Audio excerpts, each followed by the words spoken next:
Hello and welcome to the 100th episode. Can you believe it? This has already been 100 episodes, or rather 99 episodes of A Wealthy Life.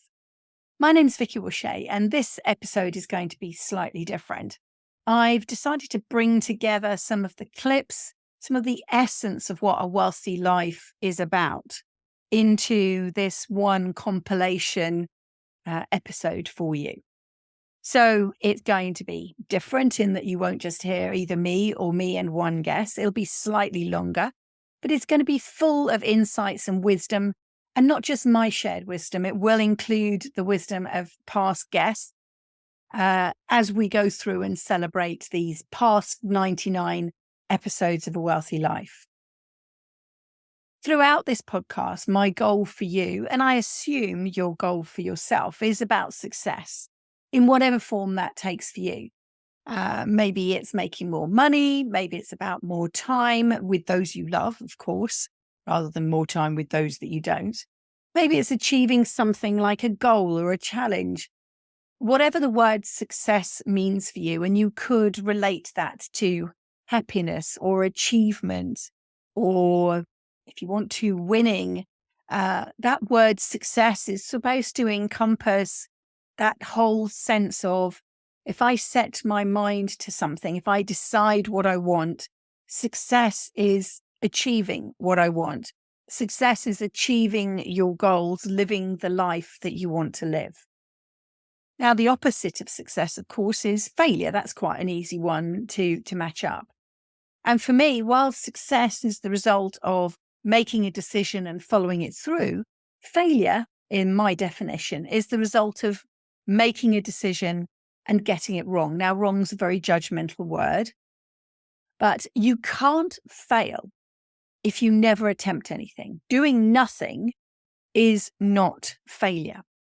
You need to make a decision. Now, sometimes the decision you make is not to make a decision, and that is the piece where that judgmental word, that fail has occurred. The fail has occurred in not making a decision, but at least you have not made a decision, consciously not made a decision. When you do nothing, when you never attempt anything, never do anything, you can't change anything. So that can't be a failure because it's a void. Nothing is occurring in that space. And in fact, the failed outcome, which shouldn't carry emotion, although it often does, is really an opportunity for you to learn. The degree and the type of failure, of course, depends on the decision that you're making. It can often involve learning or maybe a realization or even the opportunity to improve. So I don't see failure as a bad thing. And you'll often listen to successful entrepreneurs and successful business people, and they talk about the number of times they failed and they've got back up. And when they've got back up, they're stronger than before that moment of failure. And why are they stronger? Because they have realized how much they want something. They have learnt from the mistakes they've made, taking the decision that they made.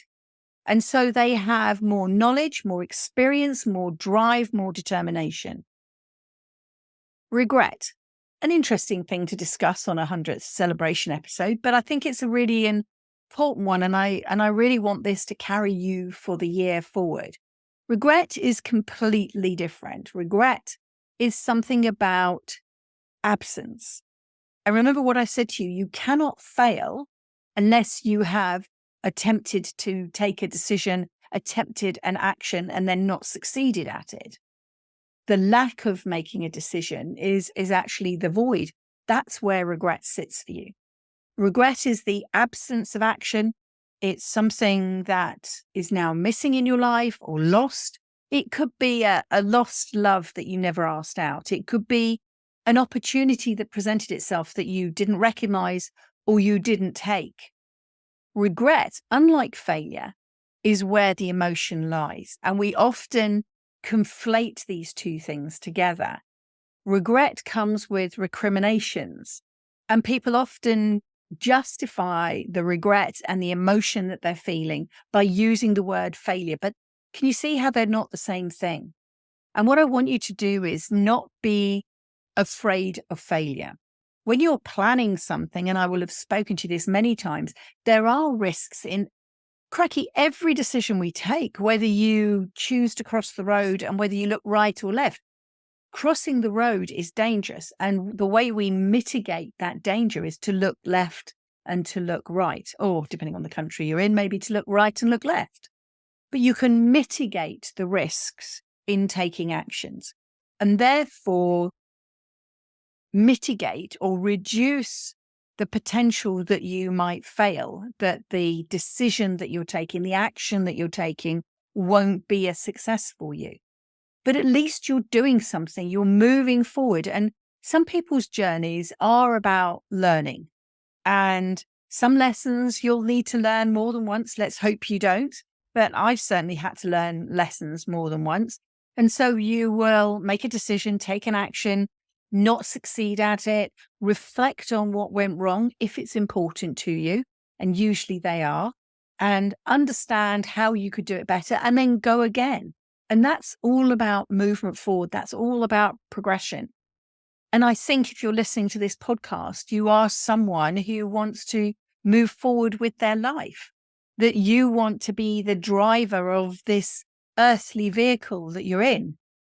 Regret is not only you sitting in park, but actually you're not even in the car. Regret is about absence. Regret is about not even realizing that you have the potential to make a difference in your life. Regret is not even realizing that you can do something about it. So I want you to understand that failure is good. I mean, obviously success is better, but failure means that you took some action. Even if you didn't have all the information, all of the experience, the contracts, the time, or the money you need, at least you did something. Regret to me means that you were scared. And if you had had concerns, you could have asked. But worse, maybe it didn't matter enough to you. Maybe you didn't care enough to decide, didn't care enough to act, to change, to move forward. And I don't think that'll apply to you, but I certainly think it might resonate because you can see it potentially in people around you. Maybe family members, I hope not. Maybe work colleagues, maybe friends, certainly people that you might come across in the media. You can see where they haven't cared enough to make the best possible decisions, even if they then didn't turn out to be successful. So surely it's better to make a decision. It's even better, of course, if you could gather all the resources you need, the knowledge, the time, the money, the contacts, and take action with all of those things in place. But maybe the first step in making a decision is recognizing what you don't have and asking for help. And it's better to make that decision than it is to live in regret, to live in that woulda, coulda, shoulda world, because that's not a happy or a successful place to live. So I am going to ask you, and I hope the answer for you will be nothing. Have you regretted anything? What do you regret? And I've really soul searched on this. And yes, I've certainly made mistakes, even some mistakes that could be classed as failure. But I've always taken action. There's something way back in my history, right from that moment when I realized that if I didn't do something about it, life was going to be like this. And I think for me, that probably came when I was at primary school and I got caught out of the massive friendship group. We could refer to it as bullying. I don't think it was bullying so much as exclusion at that point in primary school. And realizing that I could spend the entire summer sitting at home all by myself, or I could go out and do something. And that's when my love for swimming and my ability to sort of like wander down the road, to go on the train, to get to the swimming pool took place. And I made different friends. And that made the summer wonderful. I took action. Now, even when I think about the passing of my father, I don't regret it. I miss him terribly some days, but I know I had time with him and I know we loved one another. I don't regret some of the properties I've bought. I've always made the best decision I could at any time. And sometimes the market changed in a way that I couldn't predict. So I would learn from that experience and learn how to mitigate something that I previously hadn't known about it. So what do you regret? And please, please say nothing. If there is something you regret, then maybe drop me a line and let's book a call and see if we can work it out. And maybe it's not really a regret. It's actually a failure because you did do something about it. And if when you think about it, it is a genuine regret because you took no action, you took no decision, please let this be a moment where you can learn from that. And what I want to do in this episode is share lessons taken from the last 99 episodes that embody the principles of a wealthy life to help you put that framework again around your thought processes, to think about having a clarity of a healthy and wealthy mind, what that means for you, to have more control because you've got greater financial intelligence. And of course, with greater financial intelligence, understanding the importance of maximizing your resources through leverage. And for me, of course, leverage through property investment. And then the last one, which is really, if you ever remember, and I keep referring to Maslow's hierarchy of needs, the point of that triangle, that moment that I think that we are all actually striving for when you strip away the everyday need to go to work to pay the bills. What we're striving for is some form of legacy.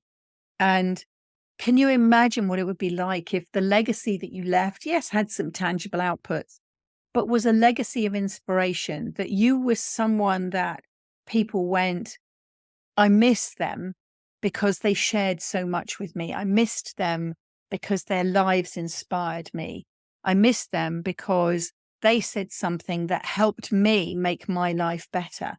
Wouldn't that be a wonderful thing to leave?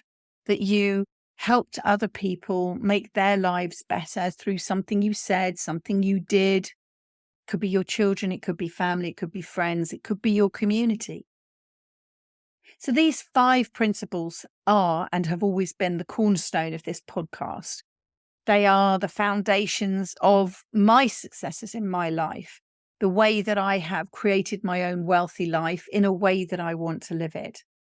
And I think that they really coalesced for me. I don't know that I was consciously aware of them before, but they coalesced in the writing of my 5th book back in 2019, the one with the orange cover, A Wealthy Life.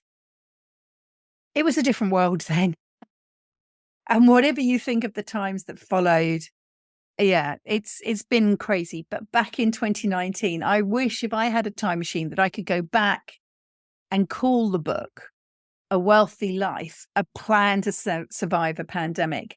Yes, physical health is really important, but surprisingly, it was mental health and financial health that played such a key point in how you experienced that period of lockdown, of the world going crazy, of no cars on the streets, no people in the road, avoiding other human beings, crossing the road so as to not be near anybody. It was a very strange time. And the impact for people on mental health, some certainly about isolation, but a lot of mental health issues came because their financial health wasn't as good as it should have been pre the pandemic. And so the financial stresses added to everything else and made the whole experience so much worse. And so whether you faced any physical challenges or not, whether you had any, we have this term now, don't we? Underlying health conditions, whether you had any underlying health conditions or you was fit as a fiddle, that was one thing, but dealing with the mental pressures that a lot of people were under. And I had so many conversations during that period with apparently successful people that had no cash fallback plan. They had no savings and they had no resilient source of income. And even though on the front they were appearing like they had a great life in 2019, come 2020, the conversations I was having with them were a much different flavor than you would have thought ever possible. So it's these 5 principles of clarity, control, resources, leverage, and of course, legacy. And they can be interpreted in any way that you want to fit into your life, into your goals. But they provide that foundation, that route map to help you navigate, create, plan the life that you want to live. And I don't know what you want, or how you will ever achieve it. So many of my guests would use a word like plan or maybe focus, and that takes that point of clarity, that favorite word of mine. And then the second favorite word I have is control. So without clarity and control together, you need to be clear, and then you need to control the resources that you need to provide that clarity. Control implies that you're taking responsibility for the outcome of your life. And I really like that word as well, responsibility, because so often we can blame others. Oh, I didn't get the pay rise because my boss is mean. Maybe actually it's the fact that you didn't have the clarity to recognize what it is that your employer wants from you and present yourself in the right way. And you didn't control your language or your application in the right way. But now you could steer your ship. Yes, that might be scary, but it's so much more empowering than leaving your future and your family, for that matter, in the hands of people you don't know and who certainly wouldn't care about you in the way that you do. Your resources and knowing how to leverage them is then a crucial step in both the foundation of your general health and specifically your mental health. Because by removing financial stress, by being in control of your resources and ensuring that they're working for you, not working against you, is absolutely key to removing stress and dramatically improving your mental health. And how you do that is through leverage. You make those resources work for you.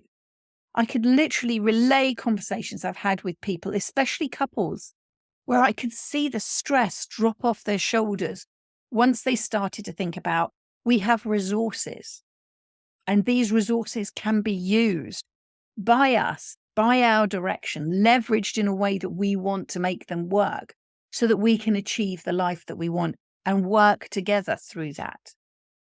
And I mentioned earlier that fifth principle of legacy. It has so many meanings. It could mean for you the form of an inheritance, and we think of families. What do you want to be remembered for? Do you want to think of a wider mission or a passion or even your community? Legacy is even bigger. It could be, what impact do you want to have on the world you live in? And sometimes it's very easy to think that we are just one small one small person in amongst millions and billions that live on this orbiting circle that we live in. But you'd be surprised. We can name people, ordinary human beings that have a massive impact, and that their names become synonymous with certain activities in our lives, whether it was from discovering gravity, building the first spaceship, or standing up for climate change, whether they're a business person or potentially even a musician that has moved and shaped how society thinks creatively and enjoys music, which is something that is really quite unique and special to us as human beings. Legacy is a place where you are in control, where you know you have financial security. And that means that instead of using your brain space to worry about that, you can use your time and your brain to create powerful, exciting, imaginative, activities, movements, opportunities that maybe can make a difference. Yes, to your family, to your community, and maybe even wider to that. Maybe you too could have an impact on the world, and you won't know that now. And don't be afraid of that. Just go forward and create that wealthy life, and it will emerge for you.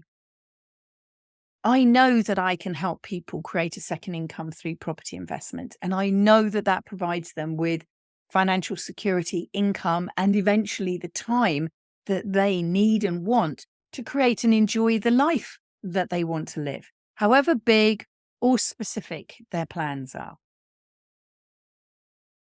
We're going to move into a series of excerpts from the various podcasts that I have recorded over the last 2 years. We'll put a link to all of the main podcasts in the show notes so that if you hear something and you want to pop along and listen to it, and we'll do our best to get them in chronological order for you.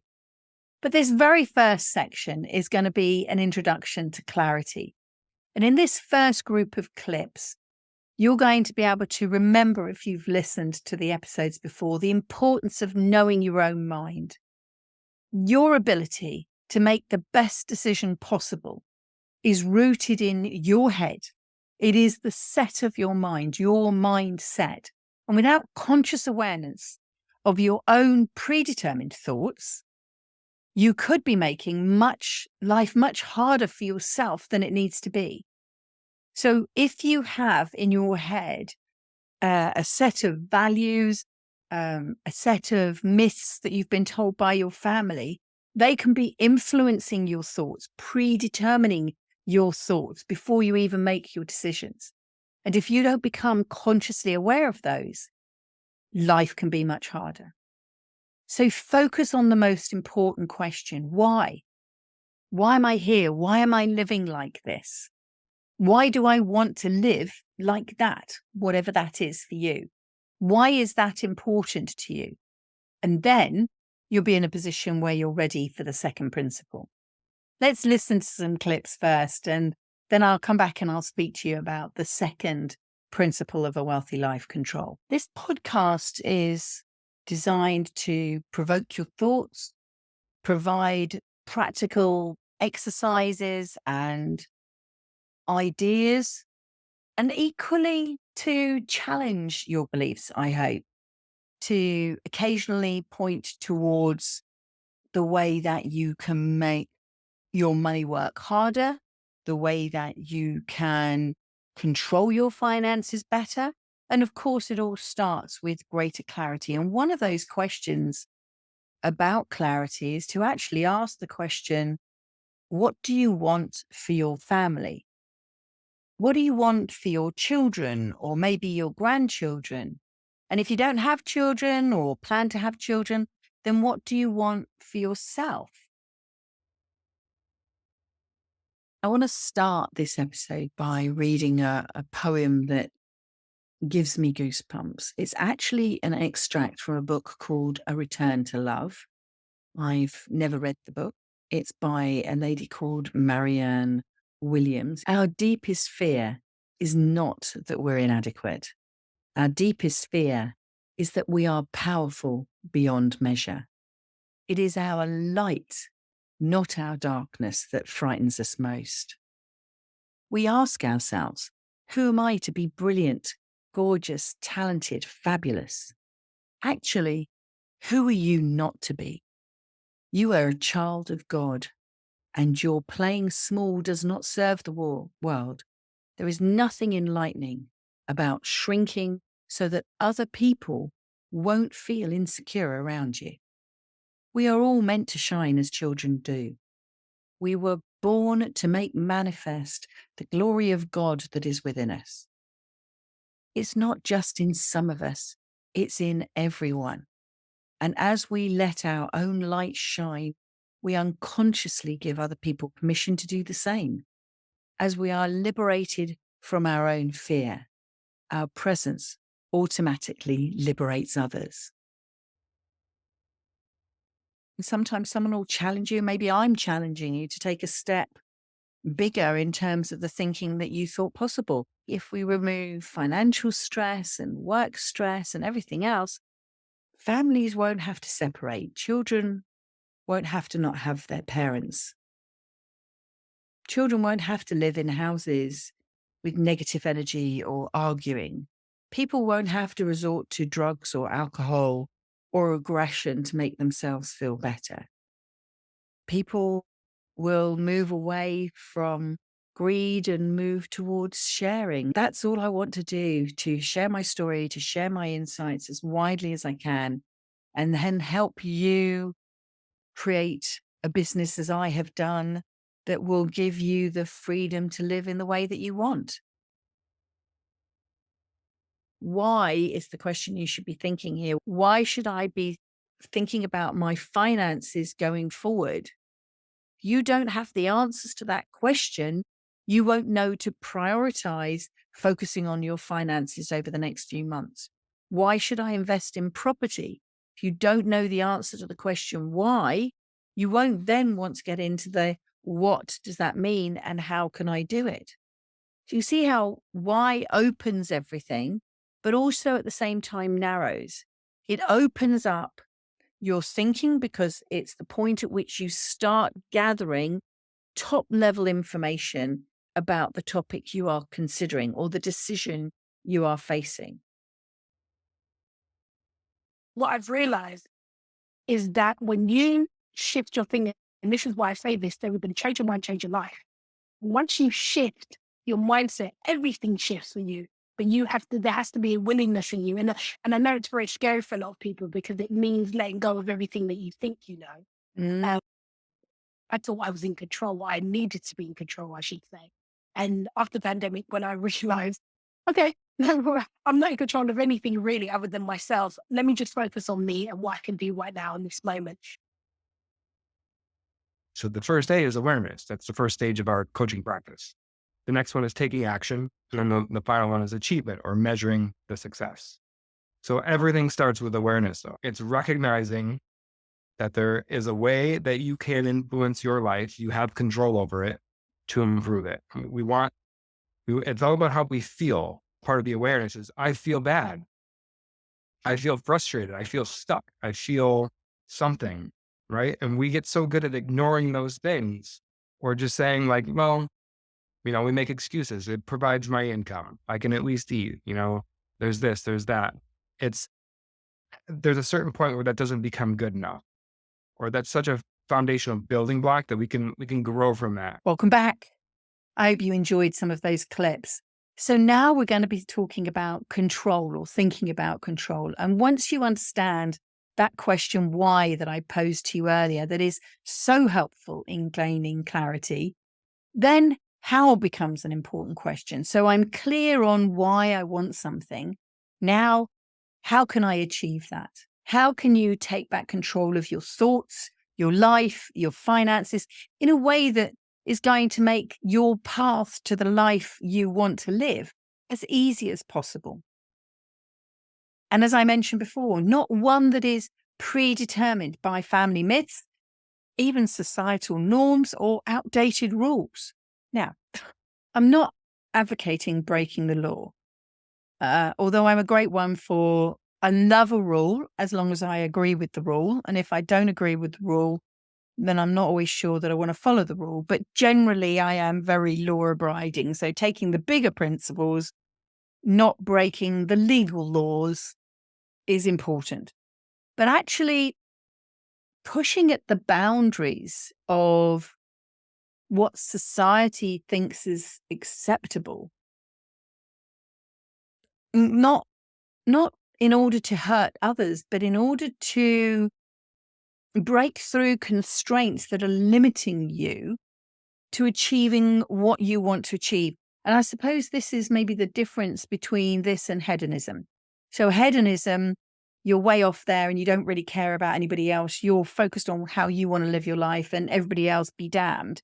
I'm not going to that extreme. I'm saying that if you want to achieve something, but the norm is, for example, women can't do that, or a man should behave like this, or a man's responsibility is this, or a woman should behave like that. Those societal norms, those outdated principles, those are the things that you can push at the boundary. And what I want to suggest is that you can have more control over the outcomes you achieve and maybe over what you believe is possible if you're prepared to push at the edges a little. Control is so much more than just pure financial management. But once you're clear on what you want to achieve in life, then financial management both your conscious and your unconscious spending actually becomes really important to you. So it's almost like a contradiction. It's control doesn't have to be about financial management, but actually, when control is about you deciding how you want your life to be so that you can make the best possible decisions and be successful, actually, financial management will pop its head back up and say to you, hey, I'm quite important in your plans. And so it becomes so relevant that they integrate, and control, which is quite a strong word, quite a hard word, actually becomes something that is a very positive word, a very empowering word, one that supports you and others, but is key to success. So let's listen to a few of the clips again over the last 99 episodes, and I hope that you'll find these valuable. Do you know the life that you want to live? And have you got a vision in your head, whether you've shared it with your children or not, about what you want for them? And I think, speaking as a parent, one of the things I think we can all unite on wanting for our children is for them to be happy and healthy. This is very relevant as a foundation to this podcast, because based on what you learned from your parents, it will influence the beliefs and the values you have now, which will have shaped your life. But it could also be shaping the life that you want your children to have. Are you a budget maker? Do you find your life is ruled by budgets? Not ruled, that's guided by budgets, that you are in a position where you know your income, you know your outgoings. Maybe you have a different account set up for your direct debits, for your standard payments. Or are you more of a risk taker? So you may or may not have a budget, but actually you're quite adventurous. You just see something and you go for it. I mean, maybe that takes us up the end of the word spontaneous.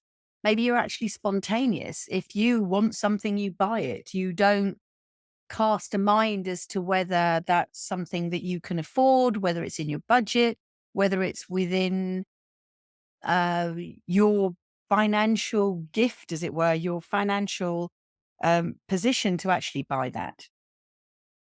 And did that come from your parents, or did it come from something else? I think that it's quite easy for some people to see why property is important to them. I think it's quite easy for some people to recognize that property is a great way to leverage your cash, your time, your knowledge, in some cases, to leverage the time and knowledge of others in terms of your letting agents and your build team. It is the equivalent of a brick bank. So instead of putting your money into a bank and getting, if you like, passive savings accounts, you have to work a little. And instead of getting a passive return, you're going to get a return by renting the property out. And in order to get that return, you're going to manage a letting agent who's going to manage the tenant. And that's how you're going to get your money.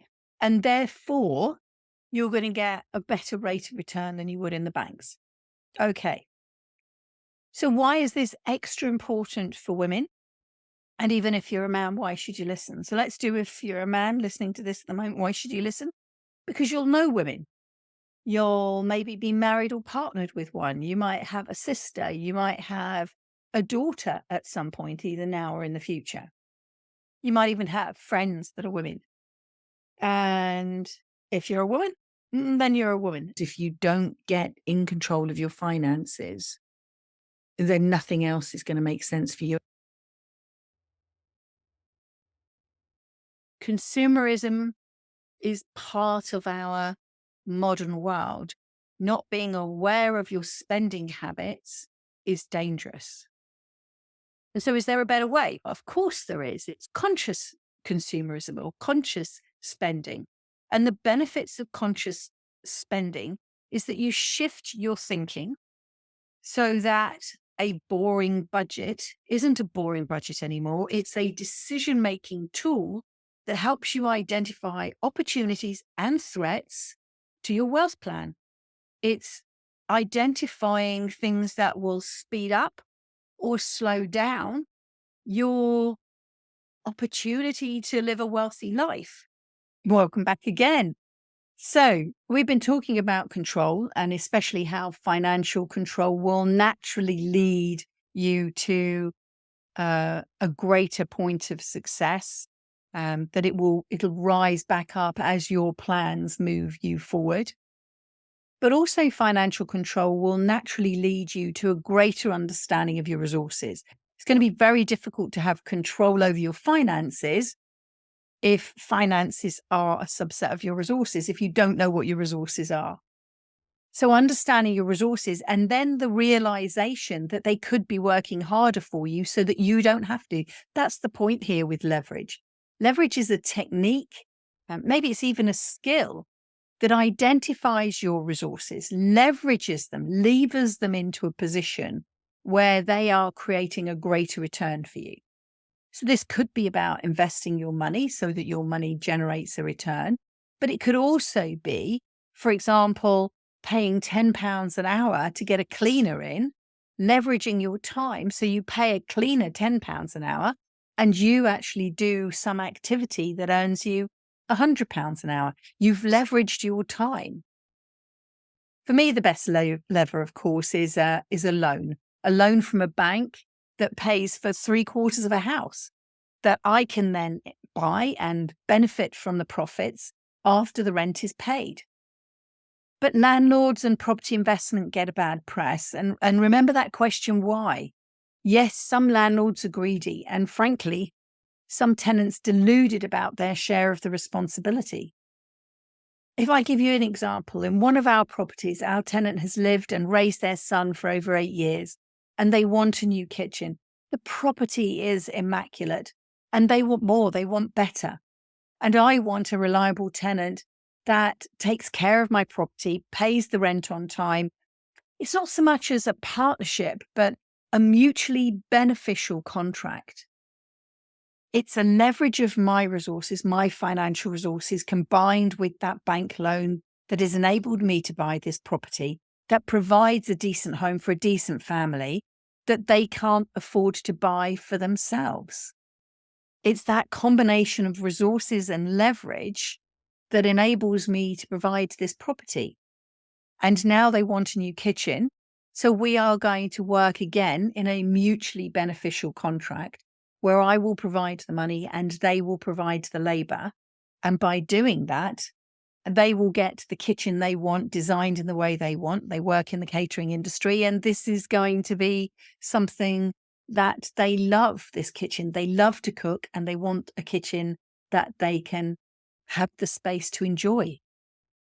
The chances of them moving away from that property are now slim. So we have worked together in a mutually beneficial way so that my ability to leverage my finances has enabled them to have a home that they want and that they love and that they can raise their son in, but that they couldn't afford to buy. So here are some clips where we're thinking about this concept of resources and leverage. And I'll see you again shortly. You can invest and buy property where it makes financial sense, where your money is going to make a greater return than if it's just sitting in a bank account. You may also benefit from some capital gain as you hold on to this property for 5, 10, or even 15 years, because you won't be wasting money on all the buying and selling expenses. The invested money can fund you to live where you want. It can pay your rent. You are then free to move within the UK after jobs or even move abroad, knowing that your money is sat in one location where it makes sense, making easily somewhere between 7 and 12%, depending on the investment vehicle you're using, whether you're doing it in a personal name or a limited company. There was an article in one of the British newspapers, and it said, it's important for those in government who are setting the price of money, setting the legislation, setting the strategy to start to recognize the importance of the rental sector. And in the UK in specific, they gave figures. There are 10 million households that live in rental accommodation, compared with less than 9 million that own their own homes. And yet, our media, our government, And really, I think the general public don't like private landlords, don't see us as providing a service, and see that renting a property is actually something that is second class. How can we rebrand the private landlord so that they are respected for the role, the vital role that they play in providing social housing? I think part of it is how everyone perceives the landlord itself. And that comes, I think, from central government because they never say anything positive. They never say anything nice about landlords. It's always, if you don't do this, we will stop you, implying that absolutely everybody who owns a rental property is out to, in some way, endanger their tenants or just make as much money as possible or just break every rule that's ever been created. And since I've been renting out properties for over 20 years, the rule book has got bigger and bigger. Once you understand your investment goals and your tolerance for risk, then you can start developing an investment strategy. And that's exactly what I do with my clients. We start off primarily having a conversation about what sort of life do you want to live? What are you living now? What would you like to live? Where's the gap? And how can we bridge that gap with the resources that you've got? And so once we've created that general wealthy life strategy, how to get you from where you are now to really where you want to be, then for some people, property is a very specific technique that they're interested in using. And then we can go on and create a property investment strategy. And from that, if appropriate, I can help invest in UK property. You know that in doing this, you're on a journey that is about long-term strategies, that is going to encompass risk. Some of those risks will be easier to mitigate. There are different types of properties. Do you buy residential? Do you buy houses? Do you buy flats? What's an HMO? Do you look at commercial? Do you buy land? Do you invest for planning gain? Do you invest to actually develop? So there's many techniques within the word generally property investing that you need to understand. There are different moods in the market. Are the prices rising? Are the prices stable? Are the prices falling? What is the demand for rental? What is the cost of money? What are interest rates doing? And the big one, of course, what is government doing? How is government interfering? What is the mood? And all of this needs to be put together to create an investment strategy that works for you. I prefer the idea of the tangibility of a buy-to-let property that I can drive down the street and look at, but not disturb the tenant.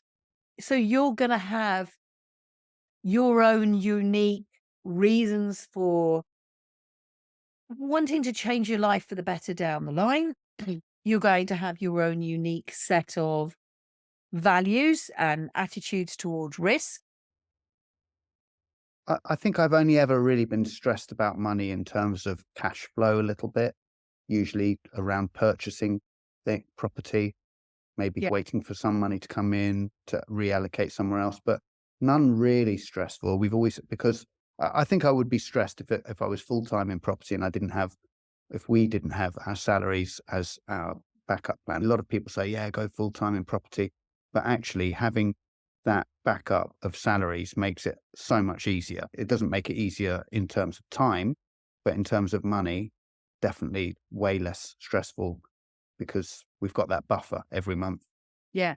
But also, you've got the mortgageability, which you wouldn't have if you didn't have a job. That would be harder. Hello again. So, in the final words of this clip, Jason Greystone, a great guest of mine, says, I wanted to just do more of what I wanted to do.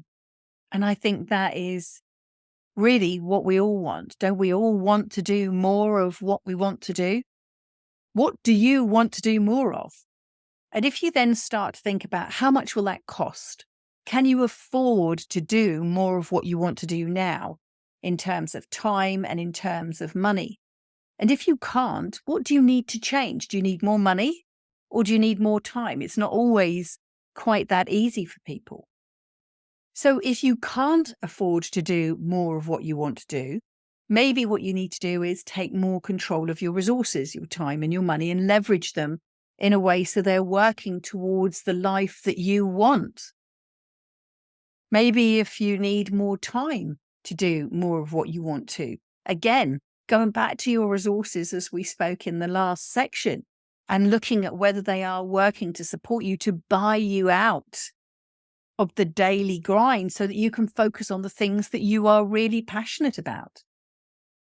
In the early days, when you do this, I guarantee you that it will materialize itself as holidays. And the number of people I speak to, they'll say things like they want to retire. And when I ask them, what will you do if you retire early? They want to take holidays. It's quite easy to get bored. If you have a lot of holidays, when you are in a position where you have a wealthy life, you have enough money or more than enough money to book the holidays you want. And of course, you've got the time to take those holidays. You can get very bored just sitting on a beach.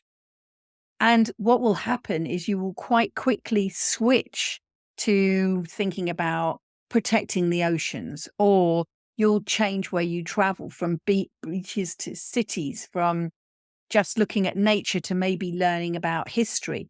How you travel and what you notice and what you learn, what you think will start to change. I remember speaking to someone very early on back in, I think, something like 2010 when I used to run a property meet. And one of the guests that came, we had a chat and they retired in their mid-40s like I did. And they went on a 4-year holiday. And at the end of the 4-year holiday, they came back bored senseless. And the reason is that if you are someone who recognizes that you want more, who then is brave enough to make those decisions because you've recognized the resources that you need, you've asked for help if you need help, and you've made those decisions, you've mitigated any risks, you've learned from any failures, you have no regrets, you controlling your finances, you're leveraging those resources to live the life that you want, that has resulted in the ability to go off on a lot of holidays. What's happening to your mind? There is only so long you can sit on a beach and read a book before you will get bored. And it's really exciting to see that change. And a more obvious change in that is I remember speaking to one of my mentees very early on. They worked in the city, a significant role in a corporate. It meant that they traveled to work. And the first things that they said to me, and so many men say this to me, that what they want to do is retire. And when I dig into it, why do they want to retire? And their answer is because they are missing time with their families, that they've recognized that this journey to work, this high pressure environment, this journey home, and more in the last, say, 5 to 10 years, where we have these mobile phones that are connected to the internet and therefore our emails and people can get hold of us at any time, that work is sort of intruding into the family and family time is getting squashed. There was a program I was watching on the TV and the unions were asking for 8-8-8. What they wanted was 8 hours work, 8 hours with the family, and 8 hours of sleep. Quite a lot of people over the past few years don't get 8-8-8. Yes, they might work for 7 or 8 hours a day, but then they're sticking an hour or two of travel on. And that, I think, is where the pandemic helped, in that there was this shift in the way that we work so people can work from home. But if you remember getting up at 7 o'clock in the morning to get to work for 9, to leave at 5, to turn round and travel home for 2 hours, you're missing your children. You're missing that wake up time with them in the morning, that chance to sit and have a comfortable, relaxed breakfast. You're maybe even missing the evening meal or bedtime with them. And so what people want to change is not so much, I want to retire because I want to go on a beach holiday. That might be how it manifests, but really what you're missing is that opportunity to be with your family. They want to do more of what they want to do, and what they want to do is spend that time. Why have a family if you can't be with it? So in changing, you will create a difference in your life. And that difference, that legacy, will be a positive impact. And maybe the legacy that father will leave will be lasting memories in his children's minds of him, of precious times with him, of holidays maybe, but of just maybe sitting and reading a book or having a laugh in the garden. I hope that the difference that you will create by creating a wealthy life will be a positive difference, and I'm sure it will. It will be a legacy that will make the world a better place for your presence in it. And that's, I think, all that we could have ever hoped for, is that the world is a better place for our presence in it, that we have made a positive impact on this floating circle, this spinning globe that we are traveling this journey on together. Here are the last few clips, and as I say, we'll finish off with Jason at the very end. But have a listen to these. Of course, I had some values on wealth building based on probably my childhood and not having a feeling of security, which now I'm obsessed with security. I hate losing things. You know, I've got a real problem on security and things like that. But the biggest key was literally as simple as delegation, mastering that as delegation. So it's not about just using your money to grow. It's actually, how can I buy my time back? If you know what your time's worth, how can you just sacrifice a little bit of your income to then delegate the stuff that you don't like doing? Because that is the most important key to becoming financially free. Because if I gave you, like, if you won the lottery and overnight you just have this windfall of money, you're still not financially free if you've got to go and do your shopping. Because if you've never shown anyone what you have at shopping, and you've never shown anyone how to look for the sort of holidays you like, or how you do your emails, you've still got to do it all yourself. So I know you think, well, it's a good problem to have. I've won the lottery. I can just pay someone to do it. Well, you can't just pay someone to do it until you show them how to do it. So delegation, like, start there. Start going, you know, how much is this cleaning thing that I'm doing? I could replace this for £10 an hour. Do I value myself at more than £10 per hour? Yes. Okay, well, let's get a cleaner, and I'll sacrifice some income to do that so I can focus more on my high profit actions that I think that I'm worth, right? And that's where it starts. I speak to countless individuals who work too long, feel the pressure, and want to give up work because they're missing their families. I speak to women who don't feel valued. Frequently, relationships will break up, and then the female of the relationship who's been looking after the children would be left behind terms financially. The story of my daughter, Kimberly, wanting me to buy a house. So she came to me when she was, I'd say 18, 20, something like that, and said, Mum, you buy houses, don't you? And I said, yes. She said, oh, will you buy me one?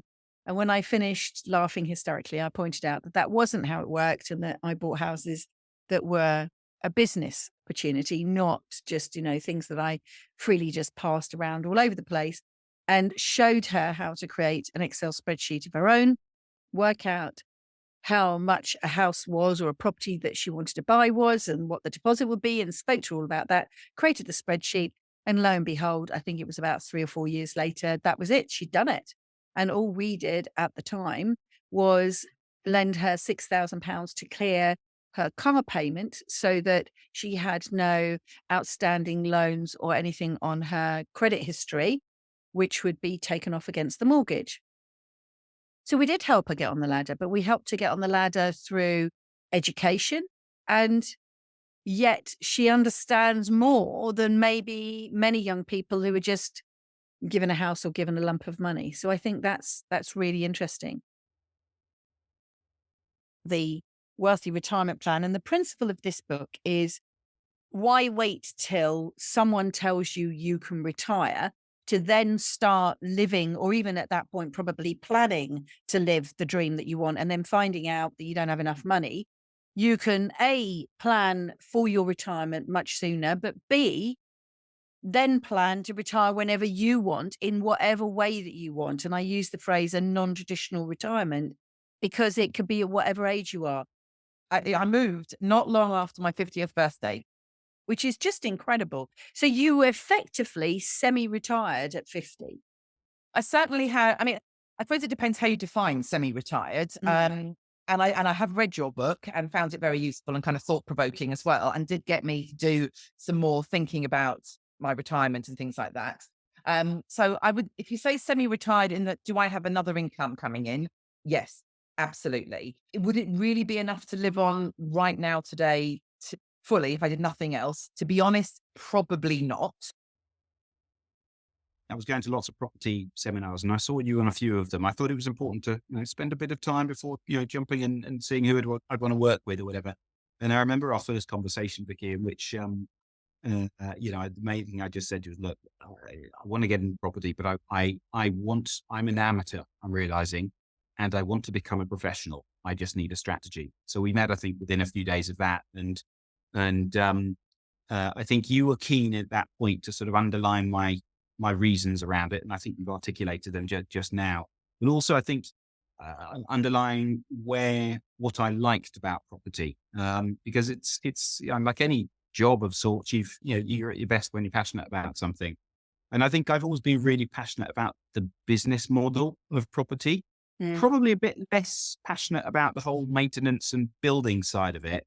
But anyway, you and I, you got me focused. You got me using some, models on how to really value properties and really know the pennies. And I'm seeing that in my current job, the importance of really getting down to the last pound or penny on things.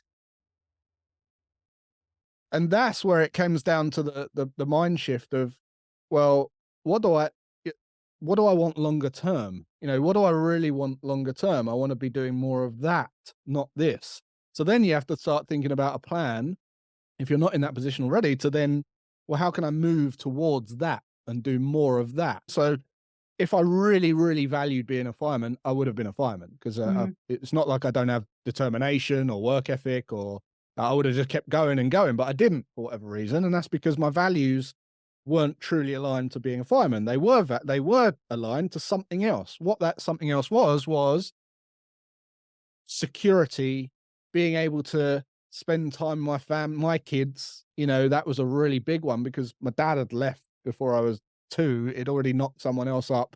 I've got a half sister who's like 3 months apart from me. All that kind of stuff.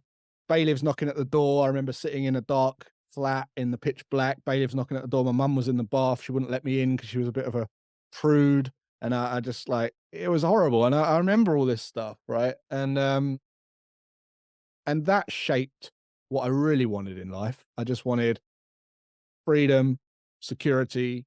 So that's really what I was after. I wanted to just do more of what I wanted to do.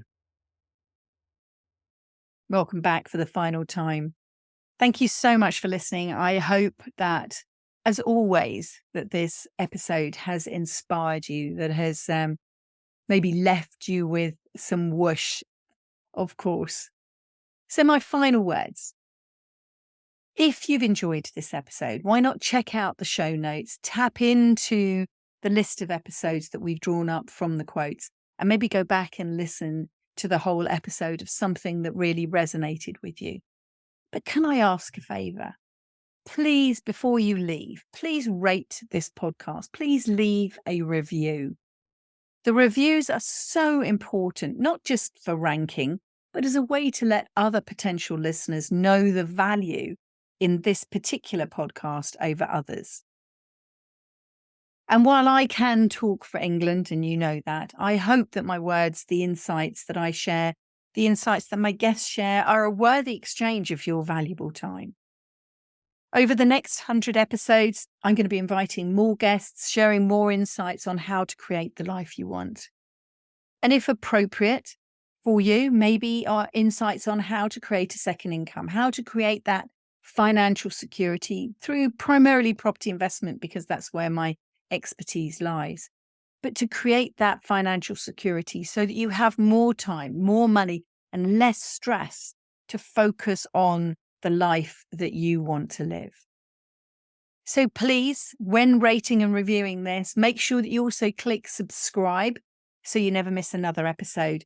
And remember that you can listen both on Apple iTunes, Spotify, other podcast channels. And of course, what we've been doing lately is getting these episodes up onto YouTube in their uncut versions. So you may hear a few more fluffings of lines, before the wonderful editors have taken it out for the podcast. You'll get the raw version of the recordings. So however you like to participate, whether you want to listen, whether you want to watch, and of course you've got the show notes so you can read, please do share a review and make sure that you subscribe. And thank you always for your time and your attention. And I hope over the last 99 episodes, and of course, this very special 100th episode, I've been able to add some whoosh to your wealthy life plans. I look forward to speaking with you again on episode 101. And off we go to the next 200th episode. I will see you soon. Thank you very much for listening and keep well.